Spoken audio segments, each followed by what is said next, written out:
Hello, folks. My name is Irene. Today, I'll be walking you through persuasive language techniques. To teach you each techniques today, I'll be going through its definition, 3-word summary to make it easier for you to understand and learn. I'll be providing an example for illustrative and teaching purpose. Last, not the least, I'll be discussing the effect this technique has on the reader or on the audience. The first one is inclusive language. When we talk about inclusive language, we usually refer to a use of collective pronouns to unite views. They are fairly simple to be spotted in an essay or an article. So words such as we, our, us are signal for inclusive language. So if I were to use 3 words to summarize inclusive language, they will be includes, reader, together. Let's have a look at the example. Finally, the research to back up what we all know, that the cost of parking in this city is painful. Inclusive language is meant to include the reader into the article and make them feel involved. Therefore, imagine if you are a student who need to drive to the city every single day and need to park the car in the CBD area. For every time you park, you need to pay $15 to $20 or even more on a daily basis. You feel the parking is expensive, just the same way as the writer feels. Therefore, when the writer brings this up and position you by using inclusive language, you will feel more engaged and more involved. You will feel like you are part of the writer's team, and therefore you're more likely to agree with the writer's point of view that the parking in the city is expensive and solution is needed to reduce the cost. Next one, we're looking at graphs and diagrams. Graphs and diagrams are simple, readable, and they are referring to facts. Now, please know that this diagram here, the pie chart here, is only for illustrative purpose, and they are not the real facts. The diagram is divided into different color. We have Labor in yellow, Liberal in blue, Independent in pink, and Greens in green for greens. If this diagram is showing that how the party is taking the seats in the parliament, and apparently Labor is taking the most seat currently. The effect this has on the reader is that pie chart simplifies and makes the information more readable and easier to understand.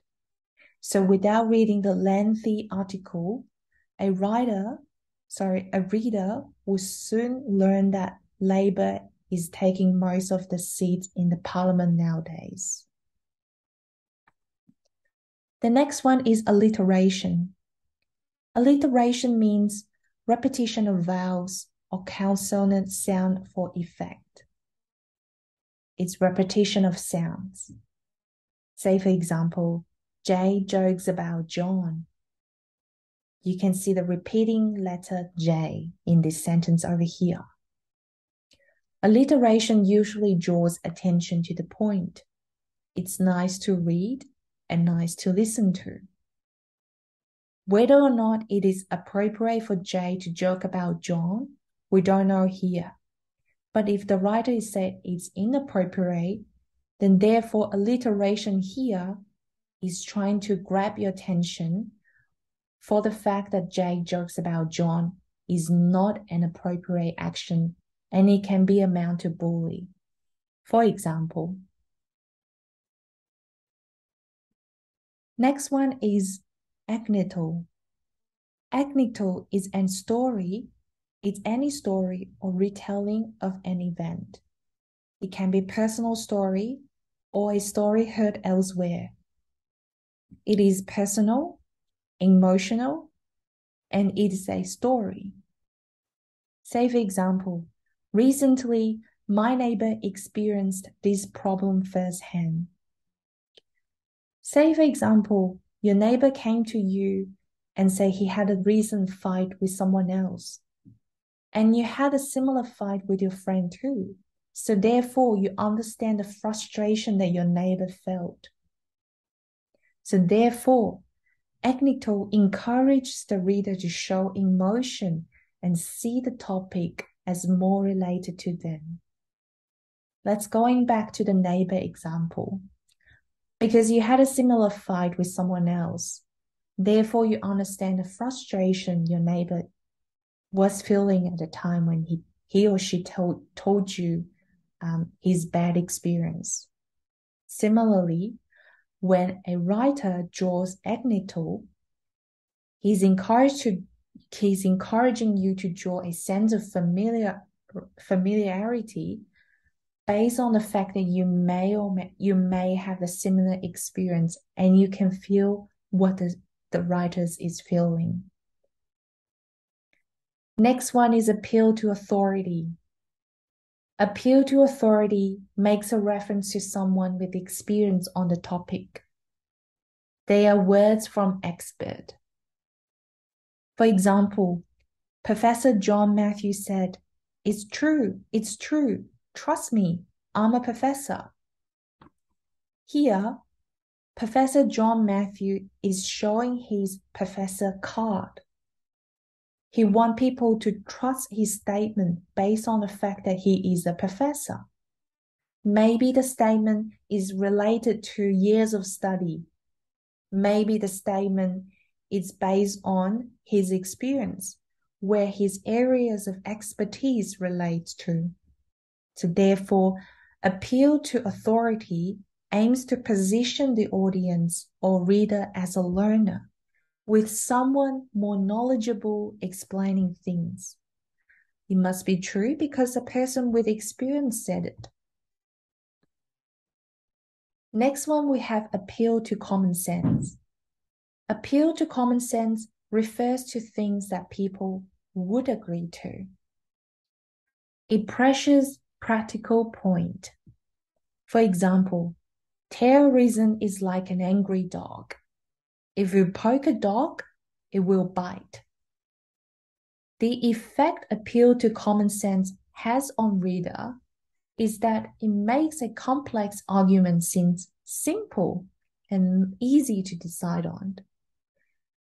Usually by comparing one thing to another, which is a more simpler to understand. Next, we have appeal to family values. Appeal to family values link the wider world to family groups to inspire warm feelings. Well, for traditional family, please.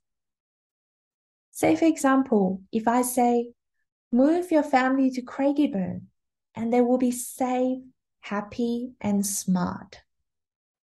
Imagine you're a mother or a dad. Or if I say, move to Craigieburn, your children will have better education. As parents, you will want the most or you want the best for your children, and therefore you will consider the option that I'm providing to you. So it makes a text appeal to the people who have a family or who are parents.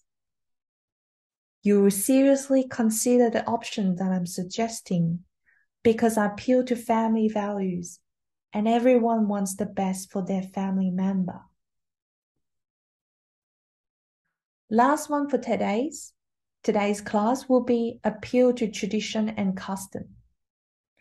Appeal to tradition and custom is making a reference to tradition, the always and customary actions. Change is bad is basically what appeal to tradition means. Evidence. Elders have been complaining about young generation for years. and look at what the result of its decay society. Appeal to tradition makes a people or makes someone feel comfortable about doing the same old things because that same old things work. So you can be appeal to traditional value, or you can appeal to some historical value that something just cannot be get rid of because of its historical value or because it has a traditional value to remind you of who you are. So remind you of your identity.